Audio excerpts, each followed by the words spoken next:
Temperatures towards Thanksgiving, but just a slight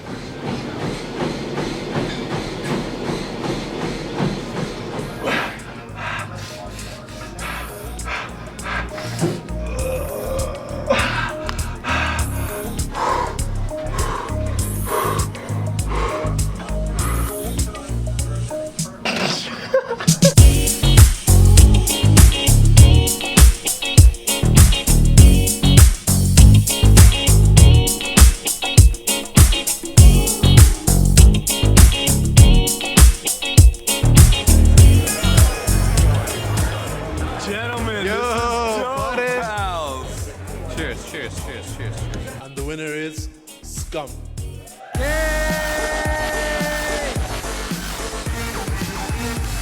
Guys, we need one of the most beloved Call of Duty players to take up the controller, veteran OpTic superstar Scum, continues to delight his fans with his raw talent and undeniable skills.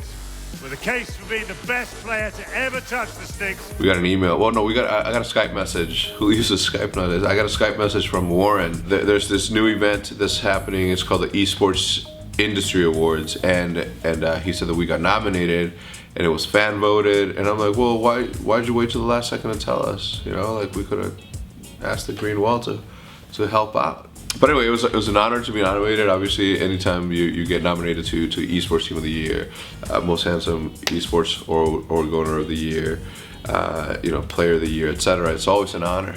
You know.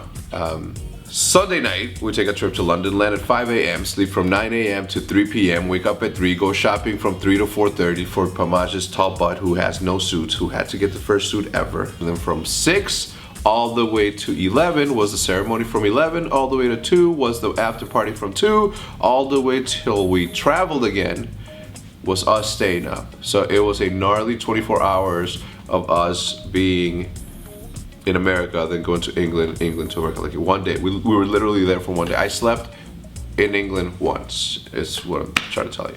So Seth, as he was nominated for Console Player of the Year, ended up winning it, which was awesome, right? Because it falls in the same category as Esports Player of the Year in my book, and he got a pretty nice award. I got a chance to accept an award for Swanee. Swanee, who was sick and couldn't attend. He couldn't attend Champs. I haven't really gotten a chance to sit down and talk to him about what's going on. So, you know, if you're watching this, Swanee, which I'm sure you are, please hit me up, bro. Hit me up. I have your trophy. Okay? Unless we talk, you're not getting it. You know, I like my trophies. I'm just gonna use that as mine. Because at the end of the day, I accepted it.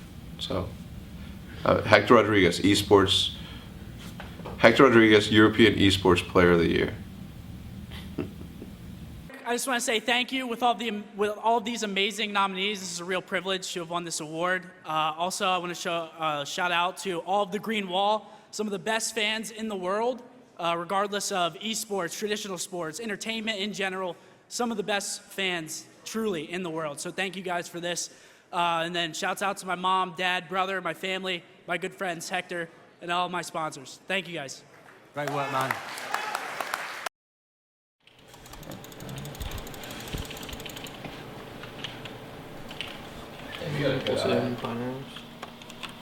This guy's fucking crazy, dude. Get out, get out. I hit one. They're both there. I'm hit, I got a heal, One of them's low, yeah. He's coming up, rushing us. Close.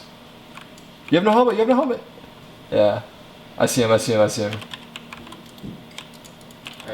He's low as fuck. 1 HP, 1. I got him. Oh, there's a guy behind us! He's hit.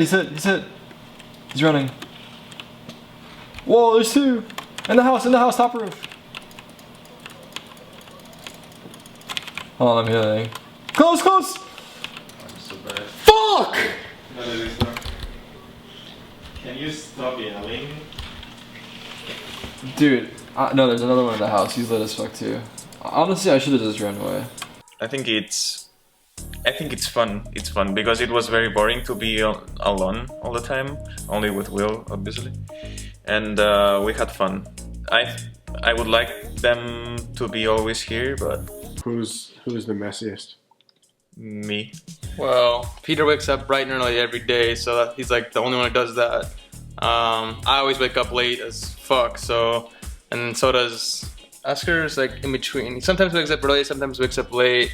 Nap's always sleeping no matter what happens, so. And Tarek's like always sleeping in as well, so.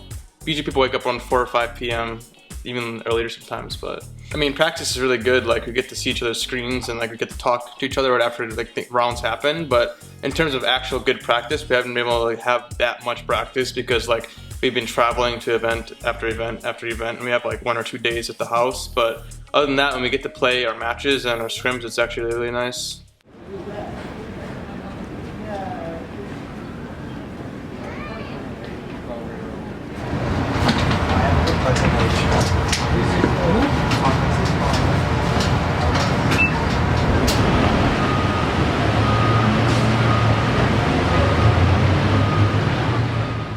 We have a Spaniard, Go Badgers.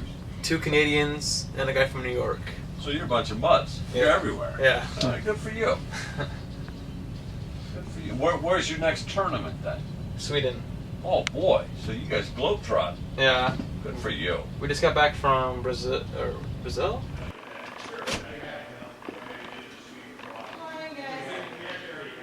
And chin up.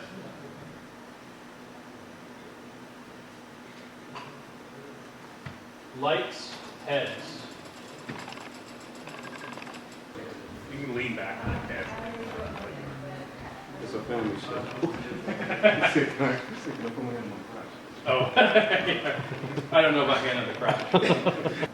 just like that, yeah. And Might touch the jersey or not? yeah, you can touch it. Go ahead and keep kind of shaking your hands like you're pointing to it. There you go. Cool. Go ahead and jump down. You're good.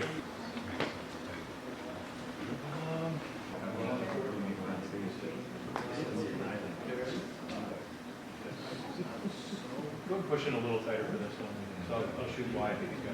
Between these two sides, and indeed there is a big question as to who is going to be AWPing on the Fnatic side, at least primarily. This is a map where at least 2 people can AWP on the CT side. Wouldn't go that far on the T side though, but again, there's lots of unexpected factors for Fnatic. Again, Disco Doppland, formerly of Epsilon, actually says himself that he doesn't even know what his own playstyle is, so how can his opponent prepare for that? So first game on E-League was first Fnatic. Restart. Jeez. Hold it together. Spectators, come on. We're filming here. So first game at E-League, we played Fnatic and we lost 19-17 on cash. It's actually a really close game, like from the start. I feel like we actually had it in the bag. We were down 6-0 in the beginning and we brought the first half back 8-7. But just like minor mistakes from us, comm issues and misplays, let the game get away. One round where Oscar like 99.9% of the time wins, spraying a guy defusing. Like that's like one round they got away with, luckily. Crimson at 5-7, looking for damage, running distraction. Twist coming in with a frag. 1 versus 1 now. Mixwell's got 14 HP. Twist has to go for the hero defuse. Mixwell probably still a favorite in this situation because 10 seconds he needs to defuse for. Mixwell, surely he's going to peek. Surely you're going to peek Mixwell. Oh my god! He used that! Oh, that was so close! Oh my god, he must have been sweating bullets. It's like he was going for a Zorro Dan. During regulation, we had a round where like there was a eco round and they full defused 10 seconds, which should never happen, but it happened. So we looked past it and got to overtime. And in overtime, we were, I think it was 17-16 or something like that. And they they 1v2'd us. Oh, there it is. Boss Twist misses the quick scope, but the pistol does the job. And now Crims, he's got only 22 points of health. This is going to be a tough one. He is now stuck in the quad position. They know he's there, flashing himself out, looking for the engagement. Looks very desperate, can't find it on the first look. Will the second look be any better? Crims gets himself Mixwell. One more player to go as Tarek creeps forwards. The time is against him, and so is Crims. 2 bullets. Great stuff there from Crims. He had 2 bullets. He had 2 bullets. He heard the clicks, the low ammo clicks, and he still chose to have the AK out and shot him straight in the face. That is disgusting.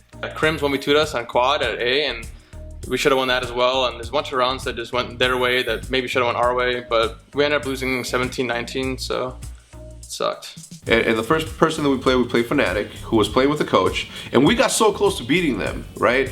And I remember like saying, "Holy shit!" Like we're about to beat Fanatic, which is cool. And then thinking, I'm like, "Oh, they have a coach, it's not the real Fanatic." I started thinking about what would happen in a relatable context if we say Call of Duty. Let's say you have Crim6. Let's say for the sake of argument, Seth can't compete and a coach has to step in. It depending on the coach. If the coach at one point was a pro player, you still have a contending chance of winning. So I was gonna take a little pat on the back if we won. It's a high five to the org. We ended up losing to Fnatic. After that, we played Envy. We knew that Dig also lost, or Dig beat Envy, so we knew we'd be playing Envy in a best of 3 for the elimination match. So that night we went to a restaurant pretty late and just had a deep team talk and set out the game plan for the Envy match. We talked about everything, like what went wrong, like what we can change, and like for example, one thing we talked about was the 1v2 we lost, like how we should talk more. And after like the round was over, people were saying like, "Oh, you should have done this, should have done that." Like you should never say that when that happens, when you lose a close round. So we told each other we can't do that. Oscar actually led that talk and he really explained all his concerns with the Fnatic loss. He said like our comms were too stressed, we were not helping each other as much as we should be, and all that stuff. So it was good that he brought that up. We really focused on fixing those issues for the Envy match, and you can just tell how calm we were and focused, and it showed. So the first map was, what was the first map? I don't remember. OpTic are going to be the ones to kick off the action towards Monster. NBK in a good position to get some headshots, being very patient, got a teammate flashing for him, but he can't get a kill. Down to 20 HP. There are 4 people pushing on this B bomb site, but OpTic not committing just yet. It's actually quite crazy that no one's actually fallen yet for either side. We've got a lot of damage here, lots of players tagged up, but no frags. And it looks like OpTic, with limited time, have decided to commit to the A bomb site. So we are going to start seeing bodies dropping very shortly now. Mixol with a team dink there. Everyone's so low at this point. Nice kills coming in there on the entries here to allow OpTic into that A bomb site. But in comes the reinforcements there. Kenny S, not a warm welcome for him or for Happy. Just MBK left, and the bomb will be planted by the truck. And what can MBK do? He's against 4 players. He'll be sent tumbling down the stairs, and OpTic will be winning round number 1. We knew from talking last night about it that we would pick Train or Overpass because they're not very good on either. So they banned Train, we picked Overpass, and we were very confident on it. We just went out swinging. I think we got 12 rounds on T side, so that's a huge lead. And got a bit of some flames at his feet, tickling him there as he now goes for the play, but he gets flashed as well. Oh my god, Naf. Insult to injury. What a round from Naf. 4 kills for him. The first one was pretty phenomenal as well. So I think that we did a really good veto against them because they don't play Overpass, and when it ended up playing Overpass first, you can tell when you play against them that they don't play that map. It was very easy. They didn't know what to do. Well, this round we're going to see MBK stepping things up a little bit. Entry frag for him, striking back though. OpTic Gaming unable to allow, or rather choosing not to allow Envious out of that initial choke point. This is the big problem here for the French side. Mixwell dropping Happy as well. As he streams in from Catwalk, Apex shot in the back. From the back. 13-3. Envious have lost both pistol rounds. I think this is going to be a fast map 1, James. Winning pistol and just closing out the game really quickly helped our confidence. And then next game was Dust 2. One of their best maps, but we've been improving lately. And I think we should have won that map as well, but we have to improve the anti-ecos. It happens to us a lot. Better advantage. That said, one would expect Mixwell to be at the rear lines as the rest of the team advances. Stanislav manages to hold his ground for the time being, and there we go. Crescendo of frags for Envy. They get a desperate 3rd round on the board. Honestly, I think we should have won Dust 2. Yeah. Like we just made a whole bunch of mistakes on the anti-eco rounds. Like Tarek and I had miscommunications at B. I made a lot of mistakes at B as well, and I don't know. It was not really them winning, it was more us beating ourselves. This time he's, as we can see, at the end of the plateau, so his positioning is much better to deal with this. Oh no, the repositioning is at the worst possible time. In comes the rush. Oh my god, James, the timing of that. Everyone's dead. Everyone is dead, Dan. Oh man, the timing is unreal. It's almost impossible to win with significant advantages here on Dust 2, and that might be the game for Envy. 2 players for OpTic, but they still have a somewhat of a weapon advantage, kind of. Never mind. Had to have a mental reset again after that loss.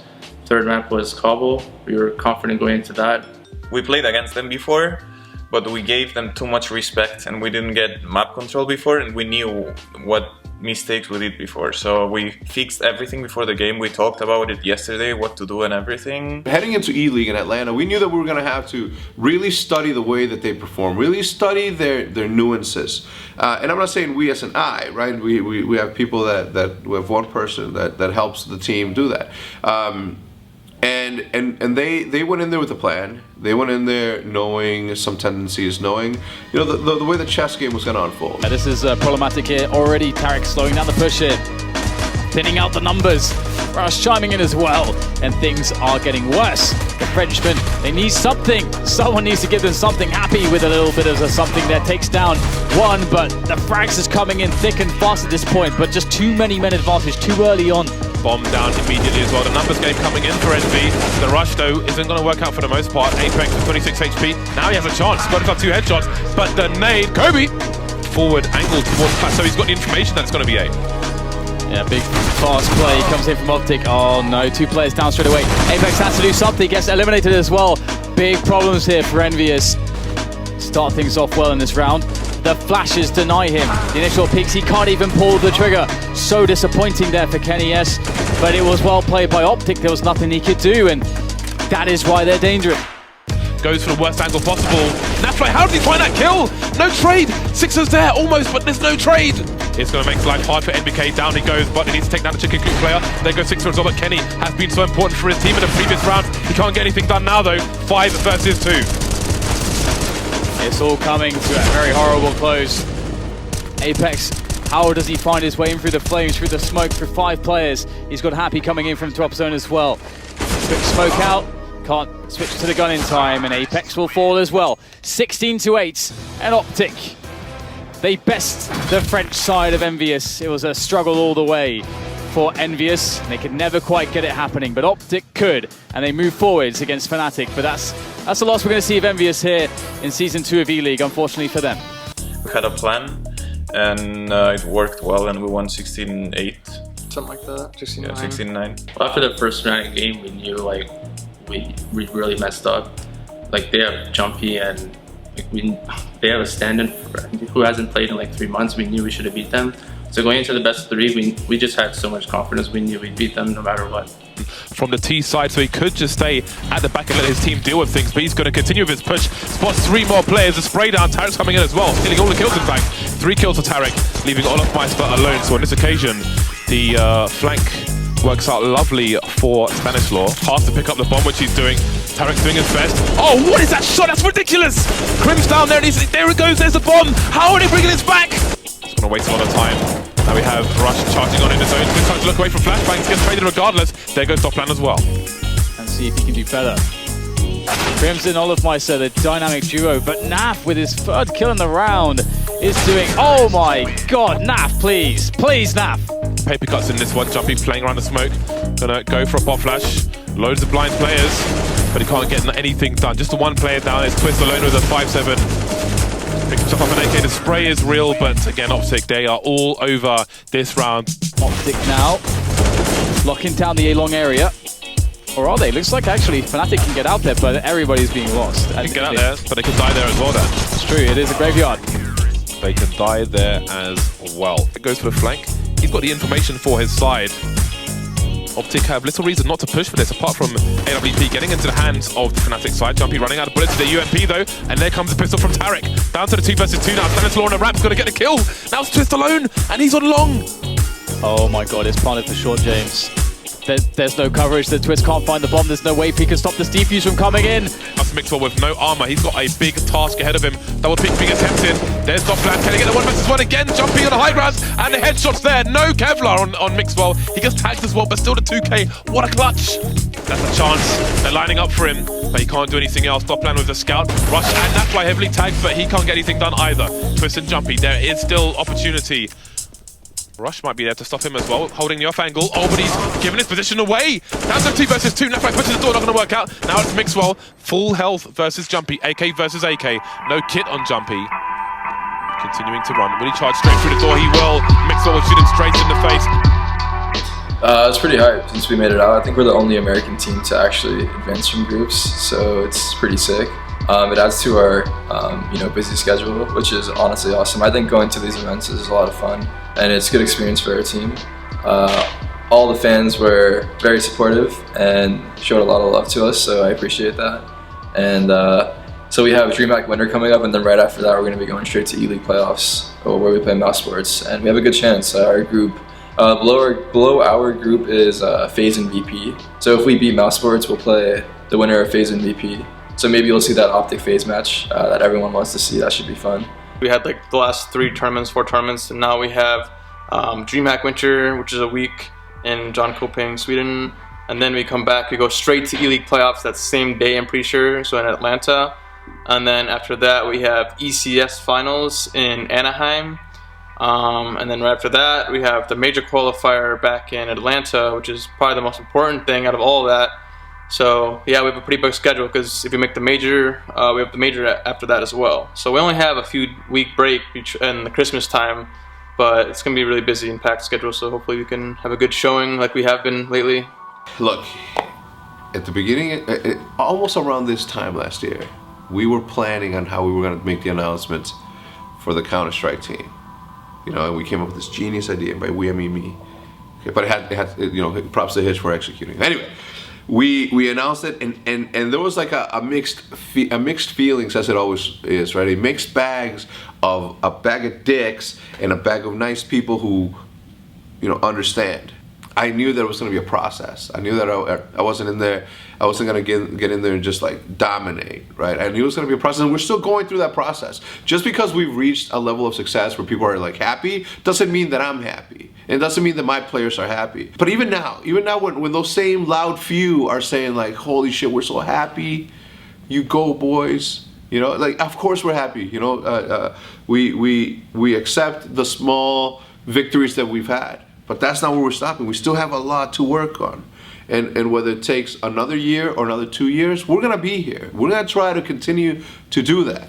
Because I know that it's possible. I know that it is a possibility for us to get to a level to where, both the players and us are saying, you know what, the competitive space in Counter-Strike is so high that, it's cool to be a top 5 team. It's cool to be amongst these amazing athletes in Counter-Strike that you can't help but to say, you know what, we did a good job, we tried our best, and that better team won. But I just want to show you guys the disconnect between us understanding what still needs to be done in comparison to how you guys were unhappy but now are complacent with where we're at. Some of you, a very small percentage of you. So if this doesn't apply to you, don't tweet at me. Don't get mad at me. We're on the same page. Don't tweet at me.